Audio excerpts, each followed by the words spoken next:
When Mount St. Helens blew in 1980, as soon as it began to blow out the top, within a few seconds, the whole north side of the volcano slid down.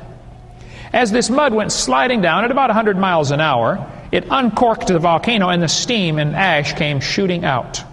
And Mount St. Helens on the far right was a 1 cubic kilometer ash cloud, real tiny compared to big volcanoes. You should see what the big ones do.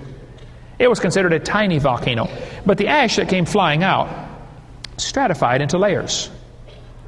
As this mud went sliding down the side of the volcano, it did some strange things. The hot mud went sliding down and dammed up some creeks and rivers. It actually filled in the whole valley with hot mud. As the mud flowed down, you can see the satellite image here, or the picture, how that it flowed across the Toutle River. Now, chunks of ice as big as houses were blown off the volcano, and they were covered up by the hot mudslide. When you get hot mud on top of ice, you're going to have a problem, because when ice turns to water, it's going to shrink a little bit, but then when it turns to steam, it's going to expand 1,700 times. And nothing is going to stop it. So these chunks of ice melted and vaporized and exploded under the mudslide, and it had steam explosions. They actually thought the volcano was going off again, but it was the chunks of ice exploding under there. When it exploded, it blew out great big holes, and the mud slumped back in, and it made erosion marks all around the side of these steam explosion pits. The mud flowed across and stopped the Toutle River from flowing. Well, this mudslide filled in the valley. Several days later, there's a huge lake backed up behind it. As soon as that water got deep enough to go over the top of the dam, the mudslide, it washed it out. Rapid erosion took place. The mud built up in the valley, and then the water built up behind it, and when it got going over the top, it started carving gullies, and pretty soon the main one took over, and the water went roaring through there. And it picked up all sorts of debris, sand, gravel, logs, tree stumps, and it became like liquid sandpaper.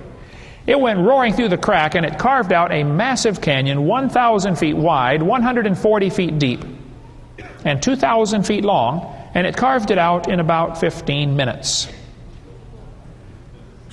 And at the bottom you will see a little tiny creek flowing through there called the Toutle River. Now, if you think that little river made that big canyon, you are mistaken. That was done in one big catastrophe. See, once water starts going over a dam, erosion takes place very rapidly, and canyons can be washed out very quickly. That's what happened during the flood in the days of Noah. If you're willing to look at the world from a creationist perspective, it makes a whole lot more sense. The flood formed these features. This canyon that formed near Mount St. Helens, when they went down inside it to look at this canyon, they noticed the sides of it are all layers, stratified. Thousands and thousands of layers of strata. Now hold it, all that mud washed in there at one time, and the canyon was carved out at one time. Why would you have thousands of layers of strata? Well, you can get a jar of dirt, put some water in it, shake it up, and set it down. It'll settle out into layers for you in a few seconds, folks. You can watch it happen in your hands. As the mud was flowing in, it automatically separated. Now, I guarantee some professor is going to bring his kids here someday and say, boys and girls, each of these layers is a different age. And this represents 50 million years right here. No, I'm sorry, professor. This represents one mudslide. In a few minutes, the rapid erosion took place on the north side of Mount St. Helens. And that little river at the bottom did not form the erosion marks. And the little river at the bottom of Grand Canyon did not form Grand Canyon either. It just happens to flow through the crack, that's all.